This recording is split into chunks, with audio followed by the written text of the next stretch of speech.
Hello and welcome to the special weekly show called Diaspora Diamonds, which is our salute to over 32 million strong Indian diaspora present in over 200 nations worldwide. I'm Gautam Roy. The show launched the same day, same time earlier this year, around the time the 17th Pravasi Bhartiya Convention was held in Madhya Pradesh's Indore city.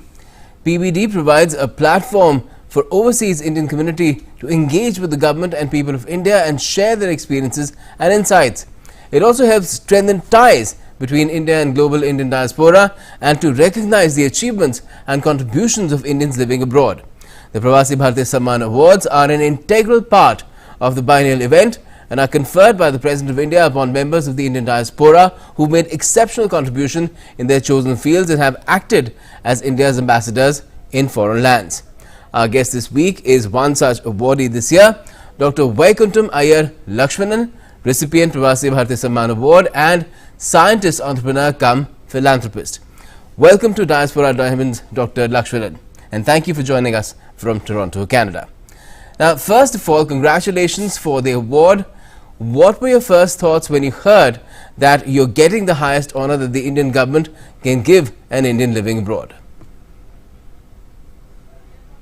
Thank you very much, Gautam. It's a privilege. Humbly accepted the award. When the call came from Mathrubhumi, when the High Commissioner, His Excellency Vermaji, called and informed, I felt very humbled. And Mathrubhumi calling, it was a privilege that being part of this great honor. I want to thank the Government of India and the Indian community for everything. Thank you very much. Now, what can you tell us about your journey from India to Canada? How did you get to settle there after having got your PhD in chemistry from the University of Bombay and postdoc in lecturer at Birmingham University in the UK? Well, Gautam, it's a great question. Everything depends on a teacher that you get in your life. I was privileged that I had Professor B.C. Haldar as my teacher, teaching me inorganic and nuclear chemistry at the Bombay University. Professor Haldar studied under P.C. Sarkar, P.C. Ray, and Glenn Seaborg in Berkeley University. With his rich experience, he shared his knowledge with students, and I was one of the chosen students to work under him for my master's and PhD in the field of inorganic and analytical chemistry. During those years, Gautam, it was a privilege. We could get samples irradiated at Apsara reactor and Cyrus, bring the samples to the lab at Bombay University, study solvent extraction, the field of solvent extraction. Even at the age of 83, I'm working on solvent extraction. But the strong fundamentals were taught to me by the great Professor B.C. Haldar. What I learned as solvent extraction for my PhD thesis continued in my journey. When I went to Birmingham, the university asked me to set up a radiochemistry laboratory at the Department of Minerals Engineering. Right. Instead of bringing samples irradiated at Apsara and Cyrus, here I got them irradiated Alder-Mason reactor, bring them the short-lived isotope to the university, do my work on separation technology and making high-purity materials. Yeah, Gautam, what is very important, Gautam, is the field of solvent extraction as part of an emerging field of hydrometallurgy was at infancy at that time. Okay. And that brought me to the field of minerals engineering, a combination of chemical engineering along with metallurgy and chemistry, introduced me to many people in the field of associated chemical industry, the eminent scientists working from Harvard and BNFL and associated chemical industry. And that introduced me, in England, you had Imperial College, Birmingham, training people in the field of mining. But in England itself, except the coal mine, did not have much in mining. But people who got educated in England, went to Australia, Canada, became very, very senior officials. They'll come to Birmingham University and hire people to go and work in their countries. So it was a privilege for me when Gordon Ritchie from Ministry of Energy, Mines and Resources in Canada came and requested whether I could come to Canada and work. As you know, Gautam, Canada is a rich country, the second largest in the world, but also She has lots of mining companies, major mining companies. So working at Birmingham University, teaching in minerals engineering, gave me an opportunity to come down to England along with my wife, Sharda, to Canada, along with my wife, Sharda, and I started working in the industry, mining industry in Canada, and that started my journey. Great, wonderful. Now, you've been given the Pravasi Bhartiya Samman Award for your contributions in the field of community welfare, but you're also a scientist and innovator with multiple patents and an entrepreneur as well. Tell us more about your eventful life journey in these facets of your life. Well, Gautam, I had the unique opportunity not alone working in the industry, Eldorado Nuclear, Noranda, but also it gave me opportunity to work as adjunct professor at the University of Toronto at the Department of Metallurgy and Materials, and also at the McMaster University at the Department of Chemical Engineering. So all my life, I had opportunities to work in the academic field and also in the industry. But also, I after working at Eldorado Nuclear, one of the 5 nuclear refineries in the world, Eldorado Nuclear became Cameco. And today, India, of course, gets a lot of uranium from Cameco. And the origin of Cameco was Eldorado Nuclear and Saskatchewan Mining and Development. I had a unique opportunity to work in the mine site as well as the refinery at the Port Hope mine site at Uranium City. So uniquely, I got, after Eldorado Nuclear, I was offered a position at Ontario Research Foundation, the leading technology development organization, a crown corporation between Ontario government and Canadian exporters and manufacturers. The primary objective here was to look at the problems for the clients, be it small and medium size or multinational, and that gave me unique opportunity. It is not only enough to write papers and get patents, but also very important to understand the need of the client and develop tailor-made solution for the client's needs. But today's time, Gautam, as you know, today the knowledge economy and the intellectual property IP is very, very important. And yes, we have to understand how do you convert the IPs into commercialization to create the economic opportunity and reinvest back in research and develop opportunities for the community. Thank you. Okay. Now, education and experience put you in a unique position to tell us about where the science and tech innovation and entrepreneurship partnership stands between India and Canada at present and where it could reach in the future. Gautam, it's a very, very interesting question. Gautam, I sit in many boards like IC Impact, I sit in the KITE at the University Health Network. All these opportunities help me to interact with other academics and the people from the industry.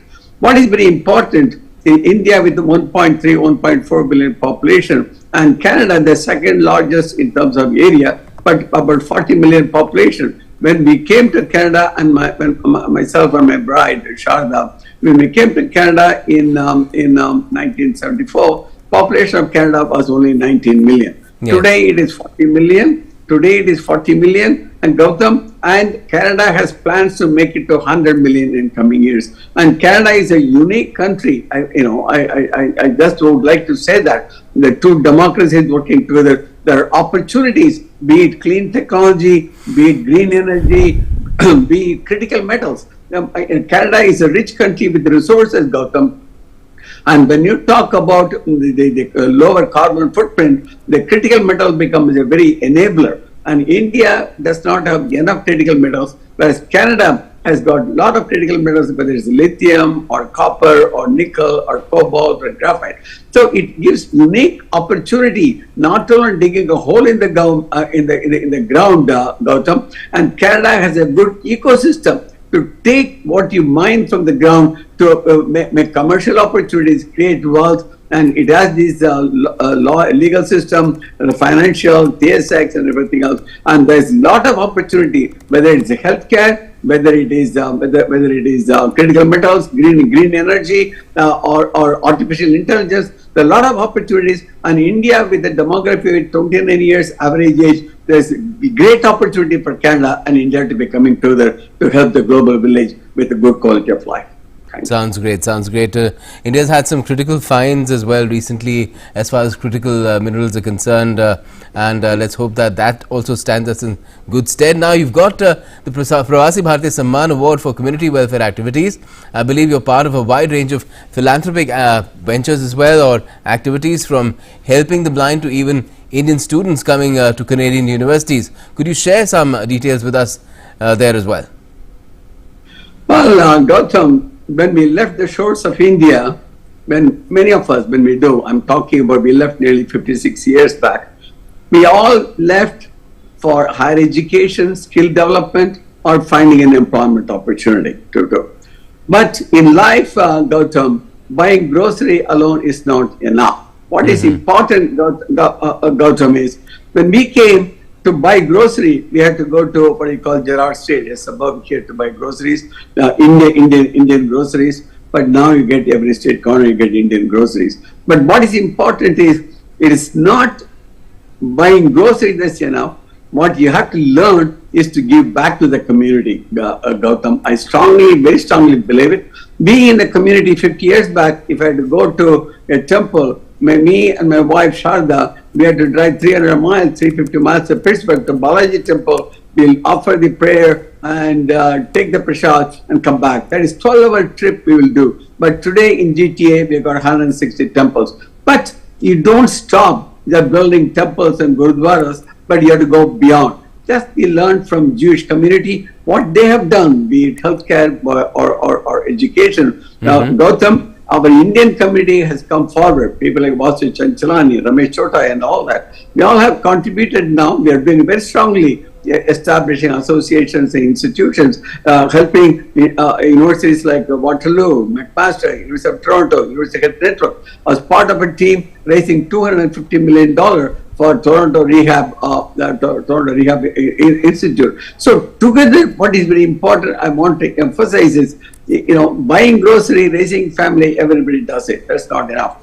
You need leadership. Sure, you give back to the community, and our community has been very fortunate. Many leaders in the community, by the people like Vasu Chanchalani, Ramesh Chota, many have come and contributing, mobilizing the community to participate, be it healthcare, be it education, and else. In doing this process is our Matrabhumi. We have to continually work together. And my wife Sharda has been very supportive. I worked very closely with the former president, late President Kalam. Through him, I got to know the movement of Pura and smart village and many other things. And in that corridor, I had an opportunity to participate and donate mobile hospital to Meenakshi Mission Hospital in Madurai. And with that, we gave funds for the mobile hospital, and Meenakshi Mission Hospital gave the personnel, so it would go across 3 or 4 districts and taking care. People come and wait in the street corner, but they know when they come. So this is a small contribution, Gautam. Many drops form an ocean. This is a small contribution by an expatriate Indian living in a distant country. Wonderful.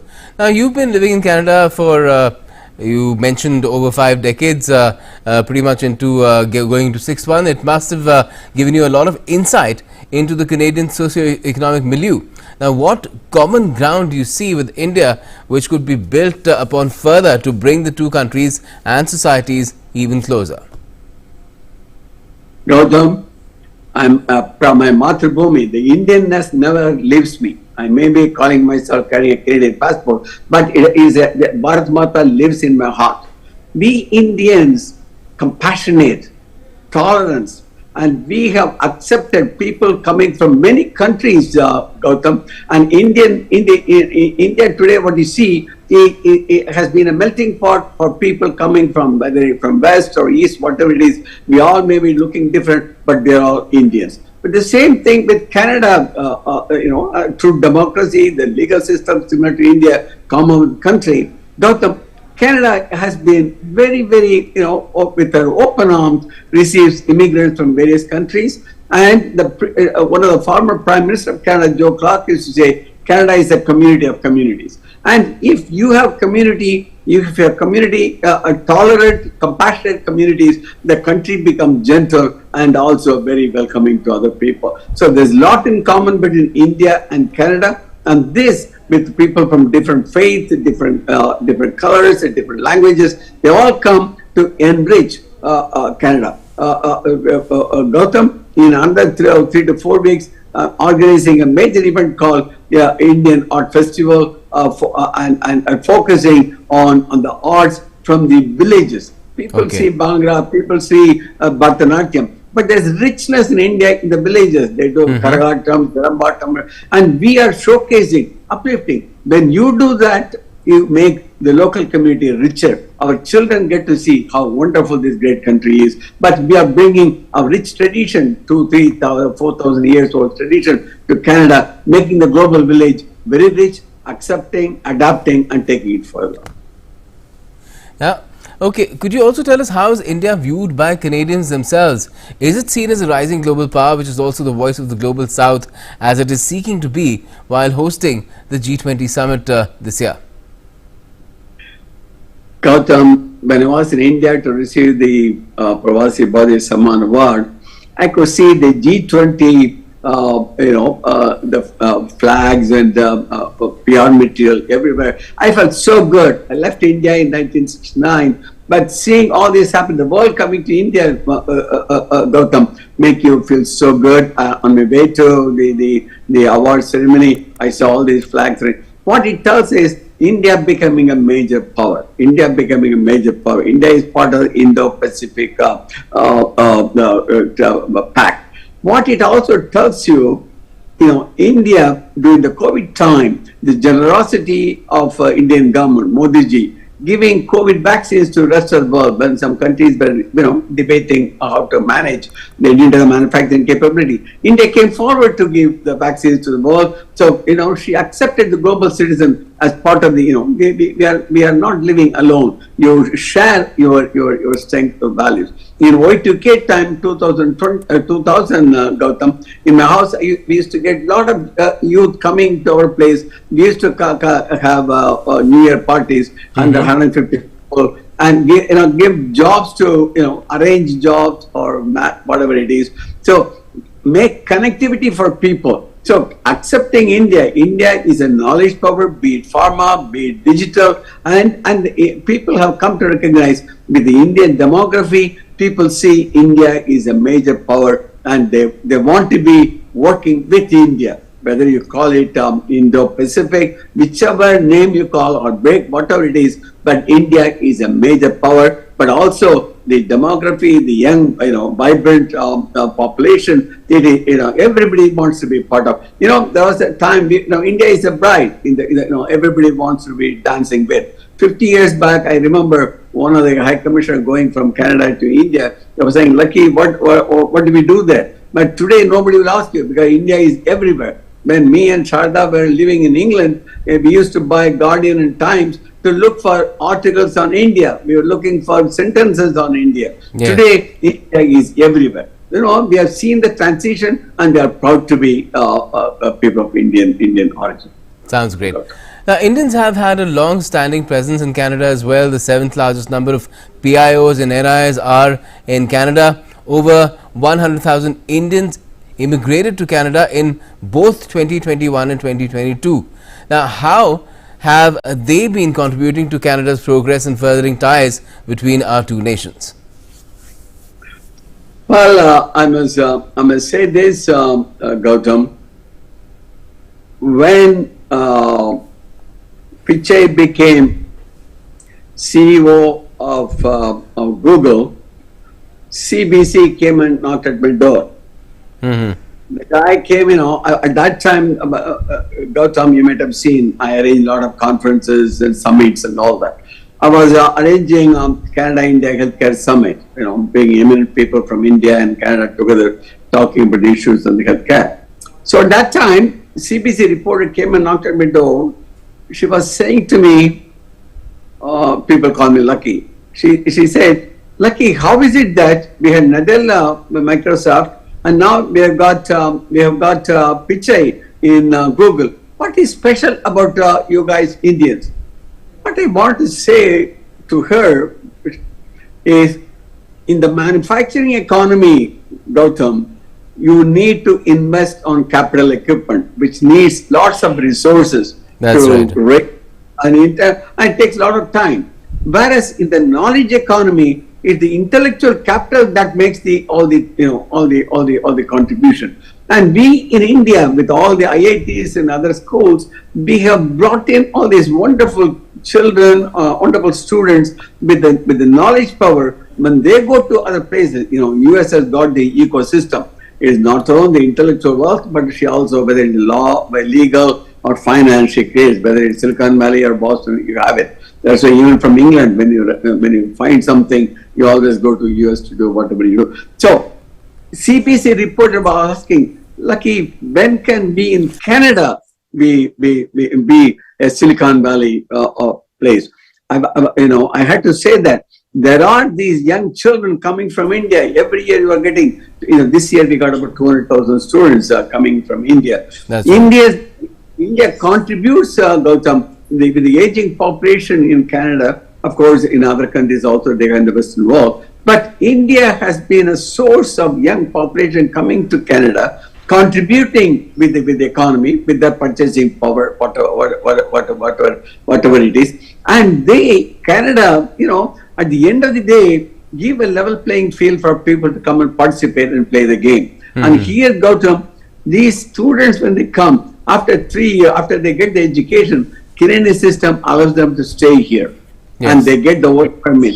And then the work permit, they become a citizen. And the story continues. And this, when Canada says we want to go from the 40 million today, 39 million, to 100 million, India will be playing a major part. And I feel very proud. India, with its rich heritage. I must say this to you, Gautam. There was a time, me and my wife, we used to get the movies in an aluminum box, go to the bus stand, collect it, play the movie in the basement with our dhoti, get a projector from the university and play it, puts the collector money in the box and send it to the next day.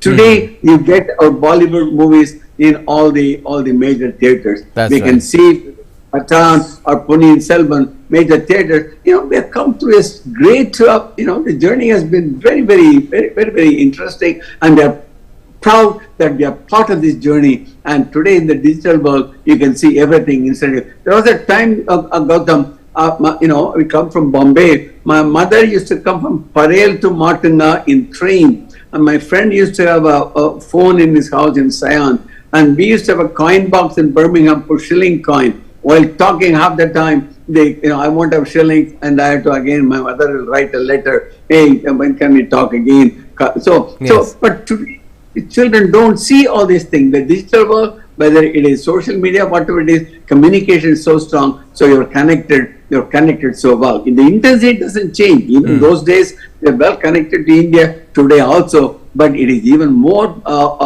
very, very, very much happening, and opportunities are many more. Definitely. And how is the contribution that the Indian diaspora is making viewed by their adopted country, in this case Canada? You've been honored by the Canadian government as an officer of the Order of Canada as well. So I guess that makes you a living example. Gautam, I'm privileged. I got recognized by Mathrubhumi, also got recognized by my Karma Bhumi. I'm blessed, and it's all the blessings from Bhagwan and the Gurujis. What I want to say to you, the glass ceiling was always, we always were concerned about. But today, if you look around, Gautam, Canada is a unique country. Even people who are not born in Canada are in a great position, be it in private sector, whether it's Prem Watsa, whether Ray Sagi, Steve Gupta, or Marwaha, whether it's the banking sector, financial investment, real estate, hotel, and tourism. Indians are playing a major role. We had a Diwali party at a major bank in the financial district in Toronto, in Bay Street.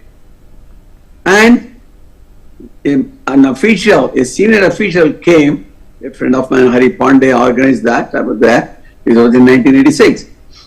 And this official, she said, hey, Lucky, Hari, you guys have come from Gerrard Street to the main street. Gerrard Street, Gautam, is the place where in those days we used to go to buy groceries and Indian restaurants, eat. and see some movies and come. That was her pastime during the weekend. And she made a comment coming from Jharsi to Main Street. Gautam, I want to say, today the Indian community, they are there in all levels of power, be it the municipal or be it state level. We had Premier Dushanj BC, we had Anita Anand in Ottawa corridors of power, we had Dhaliwal in the corridors of power, Harinder Thakkar in Queen's Park. So Indians are not alone in the private sector, public sector. Also, many Indians today, Gautam, when I was taking President Kalam, I brought him to Canada for 3 or 4 times. When I used to take him to some universities, professors used to come, we arrange meetings with Naylor and everybody else.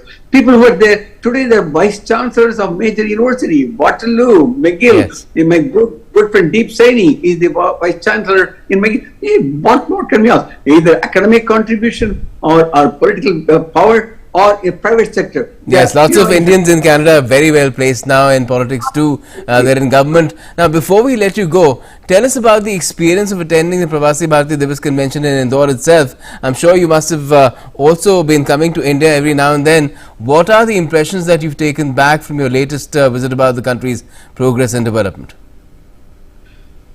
Gautam, in 50 years back, when I came to India to travel to another city, there were various challenges.